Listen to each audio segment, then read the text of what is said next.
Hello guys, how are you? I hope आप सभी अच्छे होंगे और आपकी पढ़ाई चल रही होगी। हमने आपको बताया था ये हमारा करंट अफेयर्स जीके मिक्सचर के साथ एक सीरीज स्टार्ट हमने की है।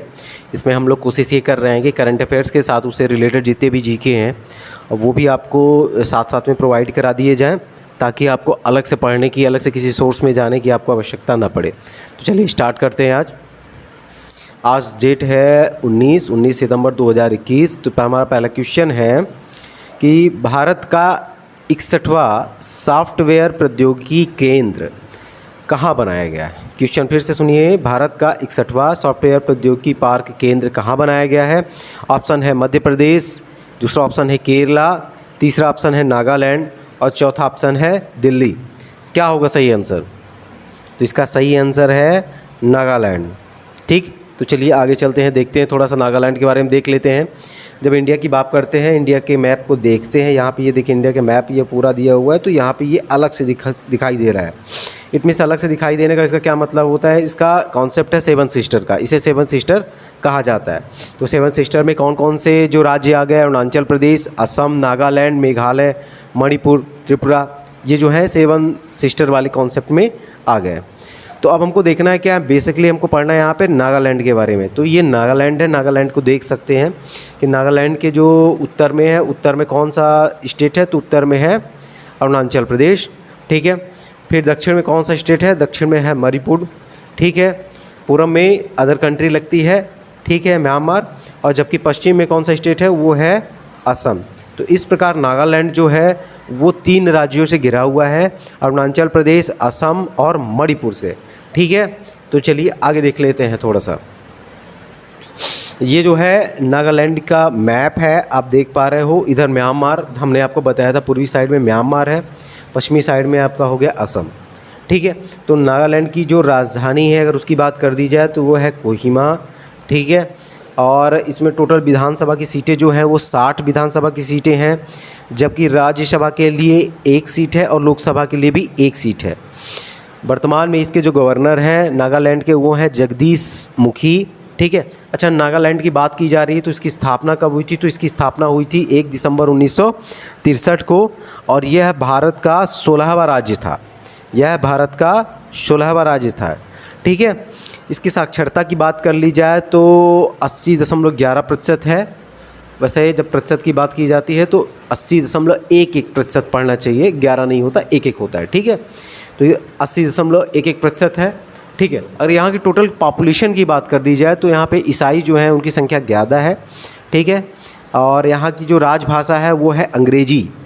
ठीक है, इसके प्रथम जो सीएम थे जब ये स्टेट बना था, इट मीन्स 1 दिसंबर 1963 को जब ये स्टेट बना था, उस समय जो इसके प्रथम जो सीएम थे वो थे पी सिलू एओ, जबकि वर्तमान के जो इसके सीएम हैं वो हैं नेफ्यू रियो, जो किस पार्टी से बिलोंग करते हैं? तो वो बिलोंग करते हैं नेशनलिस्ट डेमोक्रेटिक प्रोग्रेसिव पार्टी से। ठीक है, तो ये हमारा पहला क्वेश्चन कंप्लीट हो गया। चलिए देखते हैं अगले क्वेश्चन में चलते हैं। सूर्य किरण संयुक्त सैन्य अभ्यास के किस संस्करण का अभ्यास किया जा रहा है? ठीक है, तो पहला ऑप्शन है 13, दूसरा ऑप्शन है 14, फिर ऑप्शन है 15, फिर अगला ऑप्शन है 7। तो आपको ये बताना है कि जो सूर्य किरण संयुक्त सैन्य अभ्यास है उसके किस संस्करण का वो किया जा रहा है। तो ये कौन सा संस्करण है? ये संस्करण है आपका, कौन सा संस्करण हो जाएगा? ये संस्करण है आपका 15वां। हमारा विकल्प नंबर सी सही है। तो चलिए इसके बारे में थोड़ा सा देख लेते हैं। हाँ, जब संयुक्त सैन्य अभ्यास की बात की जाती है तो उसमें होता क्या है, इसका कॉन्सेप्ट क्या है? इसमें क्या होता है, 2 देश होते हैं जो आपस में मिलके सैन्य अभ्यास करते हैं, तो इसको अलग अलग नाम दिया गया है। यहाँ पे नाम जो आ रहा है सूर्य किरण का नाम आ रहा है। ये किस देश के साथ किया जाता है? तो ये किया जाता है नेपाल के साथ। ठीक है, दिमाग में रखिएगा, नेपाल के साथ। ठीक है, हमको ये पता होगा कि ये नेपाल के साथ किया जा रहा है, ये भी पता हो गया कि ये 15वां संस्करण है। लेकिन अब हमको ये पता करना है कि भैया ये कहाँ पे हो रहा है। तो ये कहाँ पे हो रहा है? पिथौरागढ़ उत्तराखंड के में हो रहा है। ठीक है, तो इसको थोड़ा सा देख लेते हैं हम। उत्तराखंड को थोड़ा सा देखते हैं। तो भाई उत्तराखंड का क्या है कि अभी हाल ही में उत्तराखंड में सेल्फी विद टेम्पल अभियान भी चालू किया गया है आम आदमी पार्टी द्वारा, ठीक है। और इसकी राजधानी जो है देहरादून है, ठीक है। और देहरादून कहाँ पे, आप ये मैप में देख सकते हो कि देहरादून कहाँ पे ये राजधानी हो गई, ठीक है। इसका जो हाई कोर्ट है वो कहाँ पे, वो नैनीताल में है, ठीक है। तो उत्तराखंड में विधानसभा की सीटें टोटल हो गई 71, राज्यसभा की 3 सीटें हैं, लोकसभा की 5 सीटें हैं। यह जो राज्य बना यह उत्तर प्रदेश से अलग होकर राज्य बना है, ये बना है 1 नवंबर 2000 को और ये 27वां राज्य है, ठीक है। यहाँ पे आप देख पा रहे होगे कि एक चमोली जो है डिस्ट्रिक्ट पड़ रही है, ठीक है। तो ये चमोली डिस्ट्रिक्ट जो है, ये चमोली डिस्ट्रिक्ट जो है, चमोली डिस्ट्रिक्ट के संबंध में चिपको आंदोलन जो है बहुत इंपॉर्टेंट है।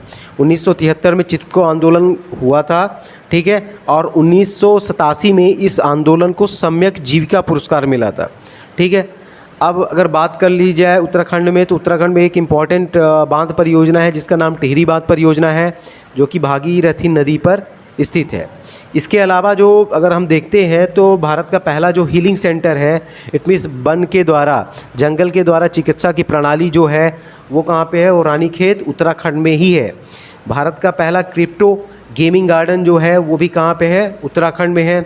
भारत का पहला लाइकेन पार्क है वो भी कहाँ पे है, उत्तराखंड में है। फूलों की घाटी भी कहाँ पे है, उत्तराखंड में है। तो ये संक्षिप्त विवरण हो गया हमारा उत्तराखंड के बारे में, ठीक।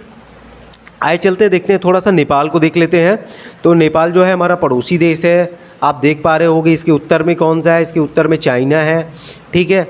दक्षिण में हम आ गए हैं, ठीक है। हमारे कौन कौन से जो स्टेट इससे टच हुए हैं, तो यूपी हमारा टच है इससे, और हमारा बिहार इससे टच है, और वेस्ट बंगाल और सिक्किम टच है, ठीक है। नेपाल के बारे में आपको मैं बता दूं, नेपाल अगर देखा जाए तो अगर परसेंटेज वाइज देखते हैं तो ये विश्व का सबसे बड़ा जो है हिंदू राष्ट्र है। अगर परसेंटेज वाइज देखते हैं तो पॉपुलेशन तो छोटा देश है तो पॉपुलेशन कम है, बट अगर परसेंटेज वाइज देखते हैं तो 81% लगभग यहाँ पे हिंदू है, तो ये सबसे बड़ा हिंदू राष्ट्र हो जाता है। तो थोड़ा सा नेपाल को भी समझा जाए कि नेपाल में क्या कैसे। तो देखिए नेपाल की जो राजधानी है वो क्या है, काठमांडू है, ठीक है। और इसका फ्लैग तो आप देख ही पा रहे होगे, ठीक है। तो नेपाल का कॉन्सेप्ट कुल मिला के यही है। तिब्बत इसके बगल में है, चाइना इसके बगल में है, लगातार प्यार करने के लिए, परेशान करने के लिए, ठीक है। चलिए आगे देखते हैं। हर साल सितंबर महीने में तीसरे शनिवार को क्या मनाया जाता है? ऑप्शंस है अंतर्राष्ट्रीय लाल पांडा दिवस, अंतर्राष्ट्रीय वन्यजीव दिवस, अंतर्राष्ट्रीय प्रौद्योगिकी दिवस और अंतर्राष्ट्रीय पृथ्वी दिवस। इसका सही आंसर क्या होगा? तो इसका सही आंसर क्या होगा? तो इसका सही आंसर हो जाएगा अंतर्राष्ट्रीय लाल पांडा दिवस, ठीक है। तो चलिए आगे चलते हैं। NSIC की CMD के रूप में किसे नियुक्त किया गया है? फिर से क्वेश्चन देखते हैं। NSIC की CMD के रूप में किसे नियुक्त किया गया है? आपके ऑप्शन दिए गए हैं अमित सक्सेना, अलका नांगिया, अमिताभ कांत, अनामिका अंबर, ठीक है। आपको ये बताना इन चारों में से सही ऑप्शन कौन सा है। तो इन चारों में से सही ऑप्शन है अलका नांगिया। इनका पूरा नाम है अलका नांगिया अरोरा, ठीक है। ये जॉइंट सेक्रेटरी हैं वर्तमान में ministry of micro small and medium enterprises, ठीक है। तो चलिए थोड़ा सा देख लेते हैं। NSIC के बारे में देख लेते हैं। तो इसका फुल फॉर्म हो गया national small industries corporation limited, ठीक है। और ये किसके अंडर काम करता है? ये काम करता है माइक्रो फाइनेंस जो है इंडस्ट्री है। ये देखिए यहाँ पे देखिए, ये काम किसके अंदर कर रहा है? ये कर रहा है micro small and medium enterprises, ठीक है। और ये इसका वो हो गया, आप देख पा रहे होगे लोगो इसका हो गया। इसका फुल फॉर्म लिखा है national small scale industry corporation, ठीक है। और ये अलका नांगिया जी हो गई हैं, ठीक है। हमने आपको बताया कि ये जॉइंट सेक्रेटरी हैं। अच्छा, NSIC की अगर बात कर रहे हैं, इसकी बात कर रहे हैं, तो ये कब फाउंडेड हुआ? तो ये 1955 में आया, फाउंडेड हुआ। इसकी स्थापना 1955 में भारत सरकार द्वारा की गई, ठीक है। और इसका जो हेड क्वार्टर है वो कहाँ पे है? वो न्यू दिल्ली में है। हमने आपको पहले भी बताया था कि मिनी रत्न और महारत्न दो कॉन्सेप्ट चला हुआ था इंडस्ट्रीज को क्लासिफाइड करने का। तो ये जो है ये किस श्रेणी में आता है? ये आता है मिनी रत्न की श्रेणी में, ठीक है। तो चलते हैं आगे, देखते हैं क्वेश्चन में। 18 सितंबर को क्या नहीं मनाया जाता?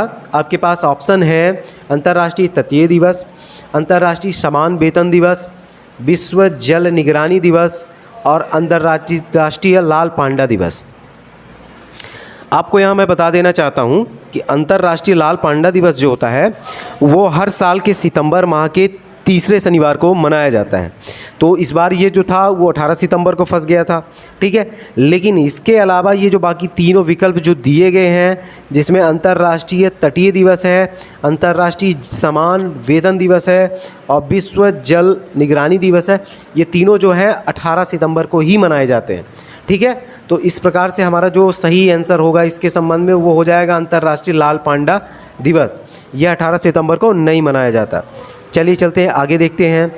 हाल ही में प्रधानमंत्री नरेंद्र मोदी ने SCO की बैठक में वर्चुअली रूप से भाग लिया, ठीक है। ये कह रहा है कि SCO की बैठक में वर्चुअल रूप से भाग लिया, तो हमको ये बताना है कि ये जो संस्करण था SCO का, ठीक है, ये कौन सा संस्करण था, ठीक है, या कौन सी बैठक थी। तो इसका राइट आंसर आपको बताना है। पहला ऑप्शन है 18, दूसरा ऑप्शन 19, तीसरा ऑप्शन है 20 और चौथा ऑप्शन जो है हमारा 21। तो हमारा राइट आंसर क्या होगा? तो हमारा राइट आंसर है 21। असल में समस्या क्या हुई कि देखो कोविड चल रहा है वर्तमान में। अब जब कोविड की समस्या है तो सारी जो मीटिंग्स हो रही हैं, सारी बैठकें हो रही हैं, तो मोस्टली इस चीज़ में प्रेशर दिया जाता है, प्राथमिकता इस चीज़ को दी जा रही है कि वो सब वर्चुअली हो, ठीक है। तो SCO की बैठक में नरेंद्र मोदी जी ने, ठीक है, कैसे भाग लिया? वर्चुअली भाग लिया। और ये बैठक कितने नंबर की थी? तो ये 21वीं बैठक थी। चलिए आइए थोड़ा सा देख लेते हैं, ठीक है। ये SCO है जिसका फुल फॉर्म है संघाई कॉरपोरेशन ऑर्गेनाइजेशन, ठीक है। आप जैसा कि देख पा रहे होंगे इसके जो भाग हैं, जो प्रोमिनेंट जो कंट्रीज़ हैं इसमें जो, तो इसमें आप देख सकते होंगे कि ये यहाँ पे रसिया जी हो गए, हमको दिख रहा है रसिया कंट्री का प्रतिनिधित्व करते हुए, चाइना हो गए, हमारा इंडिया भी इसका पार्ट है, ठीक है। ये तीन चीज़ हम देख लिए हैं। संघाई सहयोग संगठन के बारे में थोड़ा सा समझ लेते हैं। तो ये 15 जून 2001 को बनाया गया था। कहाँ पे? संघाई में इसकी स्थापना हुई थी। यह स्थायी अंतर सरकारी अंतर्राष्ट्रीय संगठन है। और जो इसकी बात कर दी जाए, इसकी आधिकारिक भाषा की बात कर दी जाए, तो जैसे आप देख पा रहे होंगे प्रोमिनेंट कंट्री कौन कौन सी है? चाइना और रूस है। तो यहाँ पे जो इसकी आधिकारिक भाषा भी है वो कौन सी है? रूसी और चाइनीज़ी है, ठीक है। चीनी और रूसी जो है आधिकारिक भाषा है। अगर भारत की बात कर दी जाए तो भारत तो है ही इसका सदस्य। इसके अलावा हमारा पड़ोसी देश पाकिस्तान, जो कि 1947 को हमसे अलग हुआ था, वो भी इसका सदस्य है। चलिए आगे चलते हैं। हाल ही में translating my self and other पुस्तक किसने लिखी? आपके ऑप्शंस हैं अशोक पासवान, झुम्पा लाहिड़ी, चेतन भगत, शशि थरूर। आपको इसका आंसर देना है। तो इसका सही आंसर क्या हो गया? झुम्पा लाहिड़ी हो गया, ठीक है। झुम्पा लाहिड़ी के बारे में थोड़ा सा समझ लेते हैं। तो झुम्पा लाहिड़ी का जो जन्म है वो कहाँ पे हुआ था? वो हुआ था लंदन में। और ये कैसी लेखिका है? तो ये अमेरिकन लेखिका है, ठीक है, अमेरिकन ऑथर हैं। और ये क्या लिखती हैं? स्मॉल स्टोरीज़, नॉवेल, फिक्सन, ये चीज़ें लिखती हैं। सन 1999 में इन्होंने इंटरप्रेटर ऑफ मालदीव्स करके एक फिक्सन लिखा हुआ था, जिसको सन 2000 में पुलित्जर पुरस्कार से सम्मानित किया गया, ठीक है। इनकी और एक बहुत फेमस रचना का नाम है द नेमसेक, जो 2003 में आई थी और इसके ऊपर हॉलीवुड मूवी बन चुकी है। सेम इसी के नाम पे, जो इसका टाइटल है उसी के नाम से हॉलीवुड मूवी बनी हुई है। तो ये हो गया हमारा जो आंसर हो गया कि translating my self and other जो है पुस्तक किसने लिखी? तो यह लिखी है झुम्पा लाहिड़ी ने। चलिए आगे देखते हैं, अगले क्वेश्चन में आते हैं। ये झुम्पा लाहिड़ी की जो है पिक हो गई, आप देख पा रहे होगी झुम्पा लाहिड़ी हैं, और इनका एक कोटेशन है, बहुत इंपॉर्टेंट कोटेशन, बहुत अच्छा कोटेशन है कि we are all humans and we all make mistakes, we hurt peoples even if we don't want it. तो ये सही भी है, कई बार क्या होता है कि हम अनजाने में ही लोगों को हर्ट कर देते हैं, ठीक है, क्योंकि हम ह्यूमन हैं तो हमसे गलती होना स्वाभाविक है, ठीक है।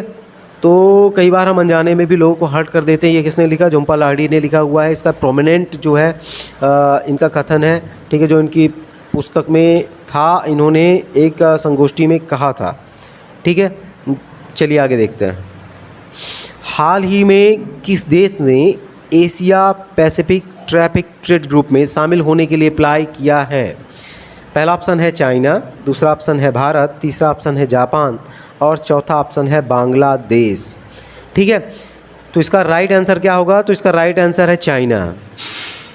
अब आपके दिमाग में क्वेश्चन आया होगा, अरे यार हमने तो पढ़ा हुआ था एशिया पैसिफिक के बारे में कि चाइना तो उसका पार्ट है, फिर यहाँ पे ये कैसे कह रहा है कि ये अप्लाई करने के लिए कर रहा है? तो भाई इसका ऐसा है कि आपने जो पढ़ा हुआ है वो है एशिया पैसिफिक ट्रेड एग्रीमेंट, उसमें जो है चाइना उसका पार्ट है। बट अगर हम बात कर ले Asia Pacific free trade group, ठीक है, तो इसकी बात जब की जा रही है तो इसमें शामिल होने के लिए चाइना ने एप्लीकेशन दिया हुआ है कि भैया मेरे को भी शामिल कर लो, ठीक है। और वर्तमान में इसमें जो है 11 जो है कंट्री जो है शामिल है इस ग्रुप में, ठीक है। चलिए आगे देख लेते हैं। हाल ही में स्वच्छता पखवाड़ा 2021 का जो है लॉन्च किया गया, ठीक है, तो वह कहाँ लॉन्च किया गया? आपको ऑप्शन है कोचीन पोर्ट ट्रस्ट, फिर चेन्नई पोर्ट ट्रस्ट, अगला है मुंबई, फिर उसके बाद इंदौर। ध्यान दीजिएगा, स्वच्छता पखवाड़ा 2021 की बात कर रहा है ये, ठीक है। तो इसका आंसर क्या होगा? तो इसका सही आंसर है कोचीन पोर्ट ट्रस्ट।